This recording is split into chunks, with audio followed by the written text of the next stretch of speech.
So, the UFC is back in the new year for 2022, and we're very close to being kicked off with UFC Fight Night Calvin Kattar versus Giga Chikadze. And I'm going to start the year off with some predictions. 100%, let's go. Not really. That was weird. Starting off in our main event, obviously you've got number 5 versus number 8 in the featherweight division, Calvin Kattar versus Giga Chikadze. This one, I think, is Giga's fight. I think this obviously, like I talked about in my previous video, go like and subscribe to that one. In that previous fight, in that one, there is potential title implications. Potentially, the winner of this fight could fight Volkanovski for the title next, and I feel like it's a lot more likely that Giga, if he wins, would get the title shot in that situation. I think Calvin Kattar would be less likely if he won it to go fight for the title next. You know what I'm saying? But in general, I think Giga will win this fight. I think he's going to knock him out. Well, maybe not clean knockout, but he's going to stop him. I'm going to go round number 2. Round number 2. I think an overgeneralized assessment of this fight is you've got Calvin Kattar, a boxer, versus Giga, a kickboxer. Giga loves using his kicks, especially the high kick, the high kick straight to the liver shot, then to the liver shot. I explained that really badly. Sets it up high, then goes down to the middle, and I feel like that's what's gonna work. He may not get that, but he's gonna be throwing lots of kicks. And although Calvin Kattar, yes, of course he can kick, that's not his main arsenal. He's more of a boxer, and I feel like that's going to play the biggest factor, because the distance is, obviously, arms are shorter than legs for most people. So the distance for Calvin Kattar, he's got to come a lot closer, and I think that's when Giga can stay a lot more outside and just pump those kicks out, just smash up his body, and then work his way to the finish. And I think that's going to help Giga and hinder Calvin Kattar, because Kattar, from what the fights, at least my takeaway, is a lot more of a counter fighter. He isn't as aggressive, and he's less reluctant to just push forward and be the one leading the dance. He prefers for them to be coming towards him so he can pull off those counters. And this fight, I'd expect Calvin Kattar, he's the one who has to be pushing forwards and leading the dance, because, well, maybe not leading the dance, but at least the one moving forwards, pushing Giga back and trying to get into his distance, because either Calvin Kattar's got to work in his kicks as well, or he's got to get inside, and I just feel like that just creates too many openings for Giga to implement his game and just control the fight. So I think Giga will dominate this fight, if I'm being honest. I'm gonna throw it out there. I think he's gonna dominate. The first round's I think it's gonna be a lot more. I don't think it's gonna be that high paced. I think it's gonna be quite patient and looking for those openings. But yeah, I just feel like the feeling out process is going to happen throughout the first round, but it's going to be clearly to Giga, and then by the second round, Giga's just gonna win that fight. So second round knockout, or second round finish for Giga Chikadze. Then two other ones that I am willing to put myself out there, and why am I sounding like that? This is my applicant. No. We're gonna stop there. Ones that I'm willing to put out my predictions for this one.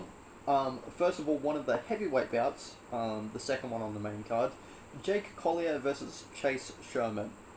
This one, I feel like everything leads to a first round knockout win for Jake Collier. Now, this is why I think both of them are huge heavyweights in terms of their height. Chase isn't as wide and as heavy as Collier, that just sounds like a pulling fat, but Sherman's a skinnier, tall, like a lankier fighter. Oh god, I'm digging myself off. But let's go back to Jake Collier. Obviously, both of them are very sharp fighters. They're very got a lot of speed, can work their combinations a lot better. But Chase Sherman is a lot more reluctant and passive in his fighting. He admits it himself that he doesn't throw as much as he should. With that speed, I feel like he should be the one pushing forwards a lot more. But when the opponent pushes forward, a lot of the time he stiffens up and goes up. He tries to get those counters, but he's standing up very, very tall. He can take a shot, but I just feel like Collier's, obviously he's got the speed, he's got the combinations, but he's more willing to push forwards, and I just feel like he's going to catch Chase with something, because Chase, like I said, when he's going back, he loves to throw, like when he's going backwards, throws that jab and he kind of stiffens and straights up. So I feel like Collier can catch him there, and yeah, round 1 knockout.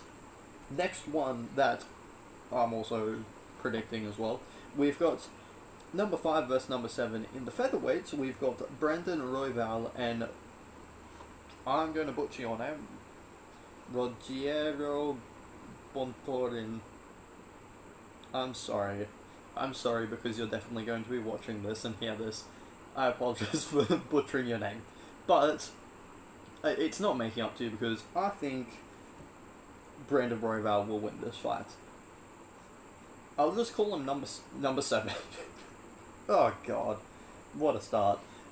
I'll just say for number 7, he's similarly to the last fight, I think he's a lot more passive and he doesn't push forward as much.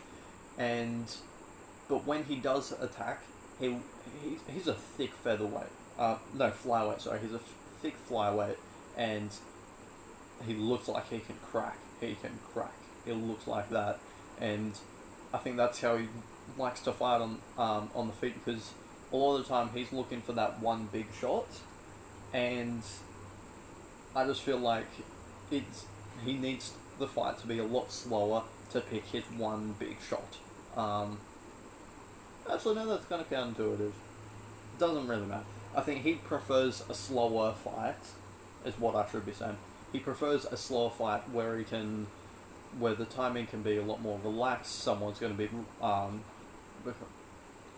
become a little bit more panicked, a little bit more rushed going forward, so he can pick his one big shot. Brandon Royval, however, he doesn't know what taking his time is. In the best way possible. He implements his cardio so well. He pushes you forwards and will be relentless. He's a lot taller, lankier fighter. He's still got power in his shots, but he's going to be right in your face every single second of that fight. And that's why I just feel like number 7 is going to struggle more to find that big shot, because he doesn't have that space and time to get himself set and catch Brandon Royval on the way in. Is going to be a lot more panicked than trying to just throw it more blindly, where I think Royval will be able to see it. So it's flyweight, I reckon. And then also the other part, I think Brandon Royval mixes up a lot better. He mixes in his stand-up and ground game. Is a lot more well-rounded mixed martial artist. So a submission could come. I think a 3rd round TKO win, though. I don't see Royval like flashing off, like flatlining him basically, but I can see his pace wilting number 7. So I think I'm going numbers.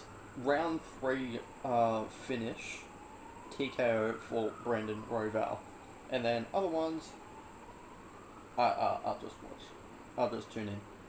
Brilliant predictions, 100%, 2022. We're making that our goal.